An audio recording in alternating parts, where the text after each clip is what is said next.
মাটি থেকে জল বের হবে এটাই স্বাভাবিক, কিন্তু দক্ষিণ দিনাজপুরে হিলি আন্তর্জাতিক সীমান্তের বৈগ্রাম এলাকায় অবিরাম ফোয়ারার মতো মাটিতে উপচে পড়ছে জল।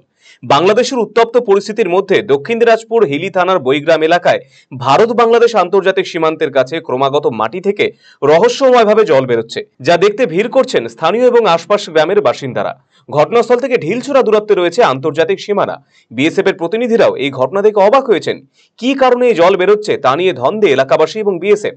ভারত বাংলাদেশ আন্তর্জাতিক সীমান্তের একদম লাগোয়া এলাকায় এমন ঘটনায় চিন্তার ভাঁজ সকলের। এরকম পাইপলাইন ছাড়াই এই জল কিভাবে এলো তা নিয়ে হতবাক সকলেই। ছাগল চড়াতে আসে দেখি যে এখানে জল, তো আশ্চর্য হলাম যে জল কোথা থেকে আসলে, এখানে তো পাইপ টাইপ কিছু নাই। তারপরে এক পা দুপার করে আসে দেখি যে এখানে জল বের হচ্ছে। কতক্ষণ ধরে বেরোচ্ছে জল? তা মোটামুটি 2-2.5 ঘন্টা হয়ে গেল। তারপর কি কাউকে জানিয়েছেন বিষয়গুলো? কাউকে জানায়নি, শুধু মেম্বারকে জানাইছিলাম। কিভাবে হচ্ছে? বিএসএফরা আসে দেখে গেল, বিএসএফ অফিসাররা দেখে গেল। তো এই ঘটনার ফলে কি আপনারা একটু আতঙ্কিত নাকি? হঠাৎ আতঙ্কিত হওয়ার কারণ তো, তার কারণ আশ্চর্য একটা ঘটনা ঘটলা, গ্রামের লোক তো আতঙ্ক হবেই। অন্যদিকে এরই মধ্যে এমনই ঘটনায় আতঙ্কে রয়েছেন এলাকাবাসীরা। তবে স্থানীয় পঞ্চায়েত সদস্য বিষয়টি প্রশাসনের নজরে আনবেন বলে আশ্বাস দিয়েছেন।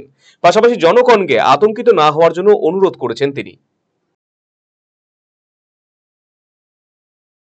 আমি পাড়ার লোকের কাছ থেকে শুনলাম এখানে বলে জল বাড়াচ্ছে হঠাৎ, আশ্চর্য ঘটনা। আমি ওই যে পাড়ার লোকের কাছ থেকে জানলাম যে এখানে জল বাড়াচ্ছে। এটা কোন মৌজার মধ্যে পড়ে? বৈগ্রাম মৌজা। এখান থেকে মানে ভারত বাংলাদেশ সীমান্ত কত দূরে? সামান্য 0 পয়েন্ট এখানে।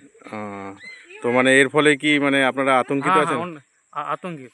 আপনারা বিএসএফ কে জানিয়েছেন বিষয়টা? বিষয়টা জানি না, বিএসএফ আসে দেখে গেল। আচ্ছা, আর আপনি প্রশাসনিক লেভেলে কাউকে জানিয়েছেন? না, এখনো জানাইনি, জানাবো।